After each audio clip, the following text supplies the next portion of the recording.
So far, he's not excited. No? Not digging Horton Hears a Who? I don't know. It's a classic. Let's see if we can get your feet. Horton Hears a Who by Dr. Seuss.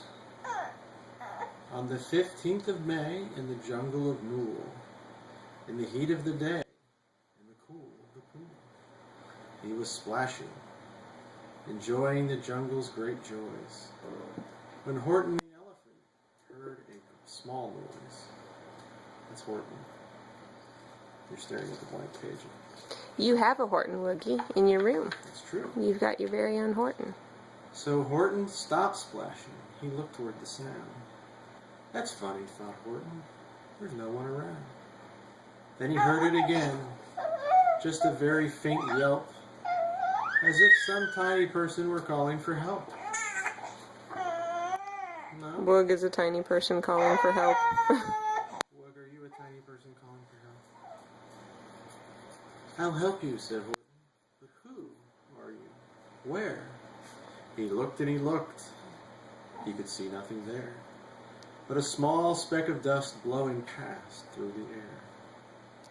There's the small speck up there. That's Horton.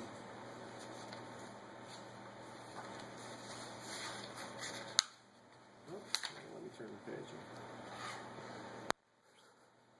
I say, murmured Horton, I've never heard tell of a small speck of dust that is able to yell. So you know what I think? Well, I think that there must be someone on top of that small speck of dust. Some sort of creature of very small size, too small to be seen by an elephant's eyes. That's Horton looking at the small speck of dust. Whoop. Some poor little person who's shaking with fear that he'll blow in the pool. He has no way to steer. I'll just have to save him, because after all, a person's a person, no matter how small. Horton's such a good Samaritan. So gently and using the greatest of care, the elephant stretched his great trunk through the air, and he lifted the dust speck and carried it over, and placed it down safe on a very soft clover. What a nice guy Horton is. Humph, humphed a voice. 'Twas a sour kangaroo, and the young kangaroo in her pouch said humph too. Why, that speck is as small as the head of a pin. A person on that? Why, there never has been. What a killjoy. What a buzzkill. I always thought kangaroos were happy, but I guess not. Dr. Seuss's were. Believe me, said Horton, I tell you sincerely. My ears are quite keen, and I heard him quite clearly. I know there's a person down there, and what's more, quite likely there's two, even three, even four. Quite likely, a family for all that we know. A family with children just starting to grow. So please, Horton said, as a favor to me, try not to disturb them. Just please let them be.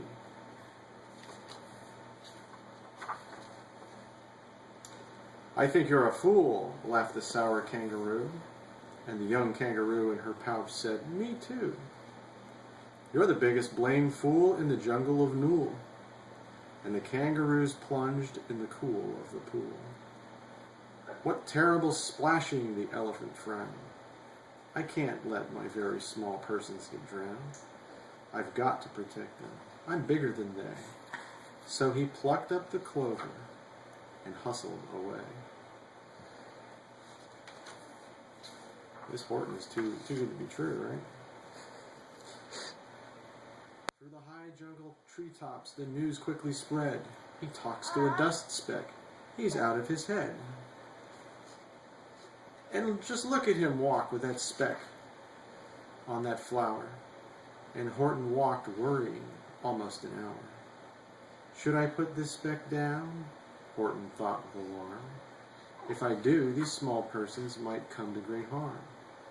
I can't put it down, and I won't. After all, a person's a person, no matter how small.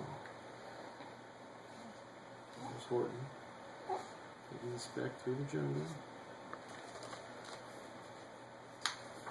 Benefactor of humanity that he is. Then Horton stopped walking. The speck voice was talking. The voice was so faint he could just barely hear it. Speak up, please, said Horton.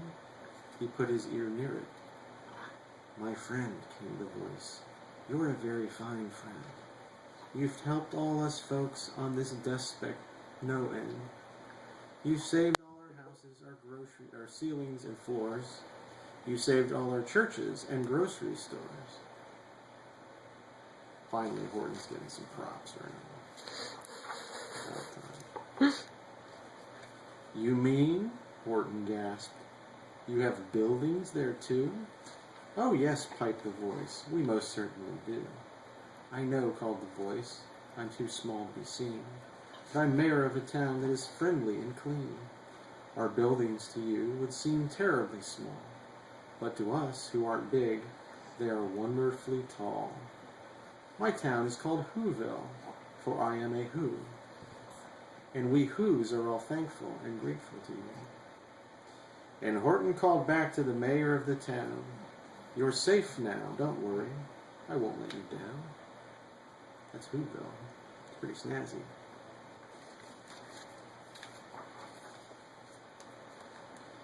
But just as he spoke to the mayor of the speck, 3 big jungle monkeys climbed up Horton's neck. The Wickersham brothers came shouting, What rot! This elephant's talking to Whos, who are not. There aren't any Whos, and they don't have a mayor. And we're going to stop all this nonsense, so there.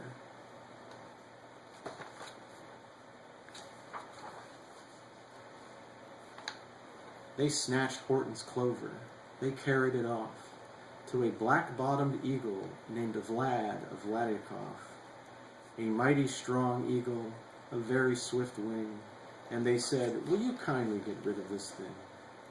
And before the poor elephant could even speak, that eagle flew off with a flower in his beak.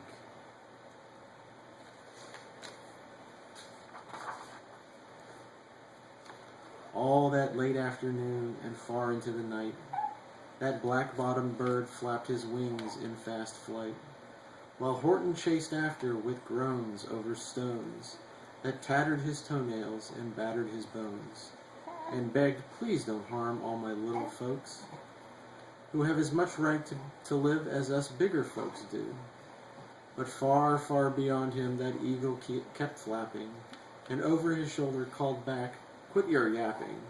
I'll fly the night through. I'm a bird, I don't mind it. And I'll hide this tomorrow where you'll never find it. Wow, the other animals are not very nice, huh, Woog? No, I really am. What is up with that? And at 6:56 the next morning he did it. It sure was a terrible place that he hid it. He let that small clover drop somewhere inside of a great patch of clovers 100 miles wide. Find that, sneered the bird, but I think you will fail. And he left with a flip of his black-bottomed tail. Horton's in a real fix, one would say. I'll find it, cried Horton. I'll find it or bust. I shall find my friends on my small speck of dust. And clover by clover by clover with care, he picked up and searched them and called, Are you there? But clover by clover he found that the one that he sought for was just not around. And by noon, poor old Horton, more dead than alive, had picked, searched, and piled up 9,005. There's Horton. He's looking like he's in rough shape.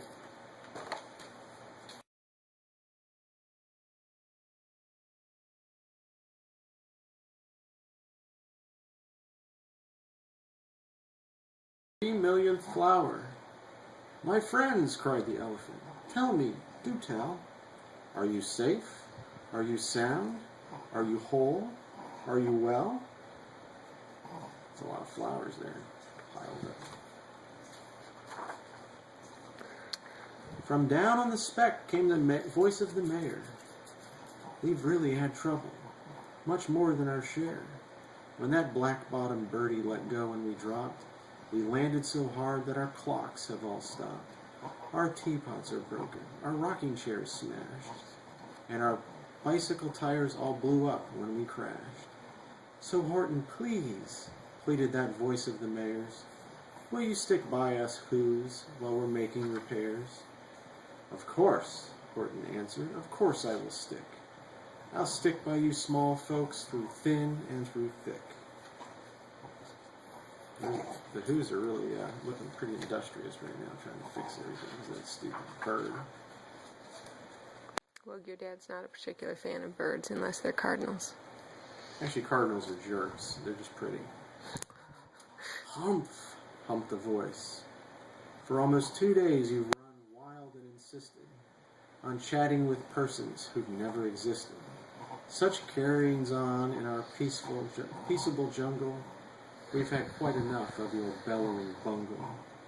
And I'm here to state, snapped the big kangaroo, that your silly nonsensical game is all through. And the young kangaroo in her pouch said, me too.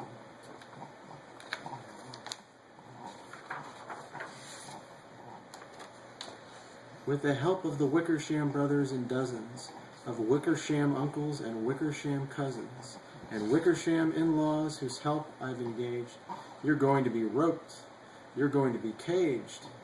And as for your dust speck, ha! That we shall boil in a hot steaming kettle of bezelnut oil. Boil it? Gasped Horton. Oh, you can't do. It's all full of persons. They'll prove it to you. Now is Horton going to save the Who's? That's what we want to know. Mr. Mayor, Horton called. Mr. Mayor, you've got to prove now that you really are there. So call a big meeting, get everyone out. Make every Who holler.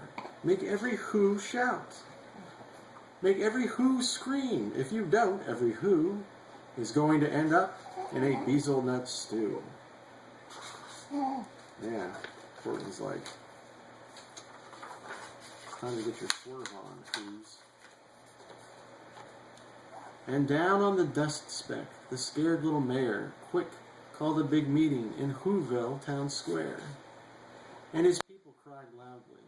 They cried out in fear. We are here! We are here! We are here! We are here! All the Who's have congregated there. Look at that. That's a bunch of Who's. No hows or whats or whens. Or where's. The elephant smiled. That was clear as a bell. You kangaroos surely heard that very well. All I heard, snapped the big kangaroo, was the breeze and a faint sound of wind through the far distant trees. I heard no small voices, and you didn't either. And the young kangaroo in her pouch said, me neither. It's like the sidekick of the fat guy in Trading Places. Yeah. You was in the tank, dragging on your limousine. Yeah. We'll say that for another time. Grab him, they shouted, and cage the big dope.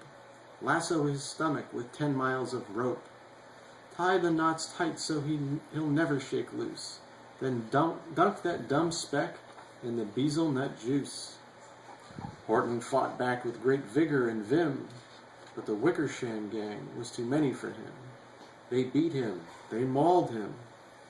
They started to haul him into his cage, but he managed to call to the mayor, don't give up. I believe in you all. A person's a person, no matter how small. And you very small persons will not have to die if you make yourselves heard. So come on now and try.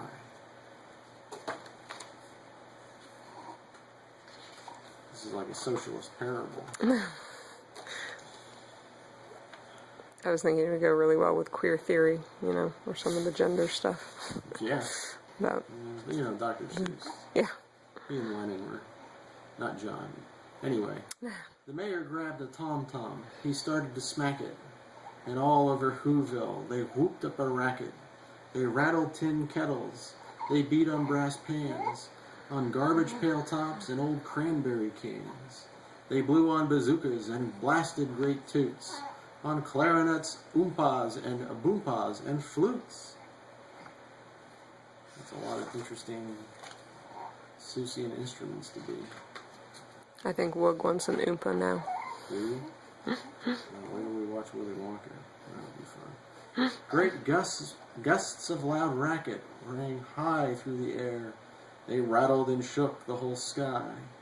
And the mayor called up through the howling mad hullabaloo. That's right. Yeah, he's helping out with the hullabaloo. Hey, Horton, how's this? Is our sound coming through? And Horton called back, I can hear you just fine. But the kangaroo's ears aren't as strong quite as mine. They don't hear a thing. Are you sure all your boys are doing their best? Are they all making noise? Are you sure every who down in Whoville is working? Quick, look through your town. Is there anyone shirking? It better not be. These who's are about to become part of some crazy stew, or soup, or whatever. Through the town rushed the mayor, from the east to the west, but everyone seemed to be doing his best. Everyone seemed to be yapping or yipping. Everyone seemed to be beeping or bipping. But it wasn't enough, all this ruckus and roar. He had to find someone to help him make more. He raced through each building. He searched floor to floor. The mayor of Whoville is like a one-legged man at an ass-kicking contest. And just as he felt he was getting nowhere, and almost about to give up in despair, he suddenly burst through a door, and that mayor discovered one shirker, quite hidden away in the Fairfax apartments, apartment 12J. A very small shirker named Jojo was standing, just standing, and bouncing a yo-yo. Not making a sound, not a yip, not a chirp. And the mayor rushed inside and grabbed the young twerp. What is that idiot there playing his little yo-yo? Isn't that crazy? Doesn't know what's going on. And he climbed with the lad up the Eiffelberg Tower. This, cried the mayor, is your town's darkest hour. The time for all who's who have blood that is red to come to the aid of their country, he said. We've got to make noises in greater amounts. So open your mouth, lad, for every voice counts. That's right. Yeah. Thus he spoke as he climbed. When they got to the top, the lad cleared his throat and he shouted out, "Yop!" Here's a Walt Whitman fan, Woog. He sounded his barbaric yops over the rooftops of Whoville. And that yop, that one small extra yop, put it over. Finally, at last, from that speck on that clover, their voices were heard. They rang out clear and clean, and the elephant smiled. Do you see what I mean? They prove they are persons, no matter how small. And their whole world was saved by the smallest of all. How true, yes, how true, said the big kangaroo. And from now on, you know what I'm planning to do? From now on, I'm going to protect them with you. And the young kangaroo in her pouch said, yeah. Not really. The young kangaroo in her pouch said, me too. From sun in the summer, from rain when it's fallish, I'm going to protect them, no matter how smallish. The end. Yeah? Did you like it, Woog?